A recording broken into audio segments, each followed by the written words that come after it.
Saat tim itu sedang menjalankan misi, mereka tiba-tiba menemukan bahwa target telah menyembunyikan jumlah besar uang tunai di rumahnya. Menghadapi uang curian dalam jumlah besar ini, kelima tentara itu tidak merasa takut sedikit pun, karena mereka telah membunuh semua pengedar narkoba di rumah besar itu.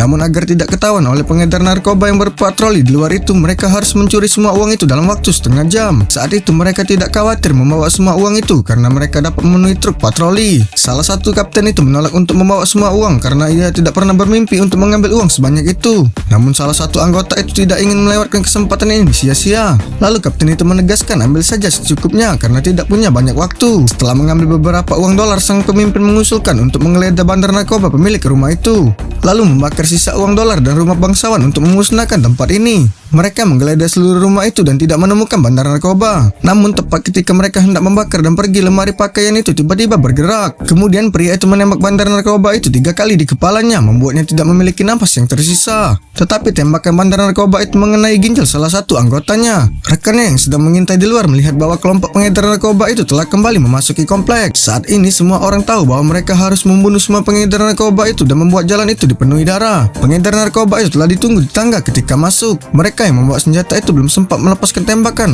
2 pengedar narkoba itu pun tewas dalam sekejap. Dengan hati-hati menunggu yang lain masuk. Tentara itu seakan sudah tahu tanpa pengedar narkoba itu bereaksi dengan cepat. 4 pengedar narkoba yang datang pun berhasil diratakan tanpa ada perlawanan. Tapi untuk berjaga-jaga, mereka yang waspada itu menembak pengedar narkoba yang jatuh ke tanah satu persatu. Dan kelompok pengedar narkoba yang lain datang tidak tahu bahwa mereka sedang menunggu ajal yang sama.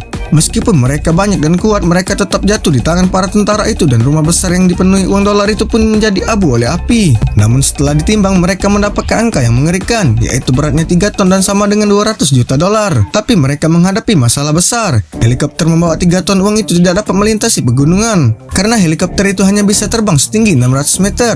Ketika terisi penuh 3 ton dan ketinggian pegunungan adalah 700 meter. Perbedaannya hampir lebih dari 10 kali lipat. Mereka harus meninggalkan 200 juta dolar di landasan itu. Namun tidak ada yang mau membuang 200 juta dolar, jadi mereka nekat dan mengambil risiko dengan 3 ton uang dolar. Agar aman, mereka dapat mempertahankan ketinggian penerbangan 500 meter. Tapi ketika mereka tiba di pegunungan, helikopter mulai berguncang. Karena seiringnya bertambahnya penerbangan, tekanan pada helikopter juga akan meningkat. Tapi mereka harus tancap gas dan melintasi puncak tertinggi. Ketika ketinggian helikopter mencapai batasnya, helikopter mulai berguncang hebat. Yang lebih malangnya lagi, mesin juga mengeluarkan suara peringatan yang berbahaya saat ini, sehingga mereka harus membuang uang dolar itu dari kabin. Nantikan terus keseruan lainnya tetap di Snack Video Bikin Semua Beken.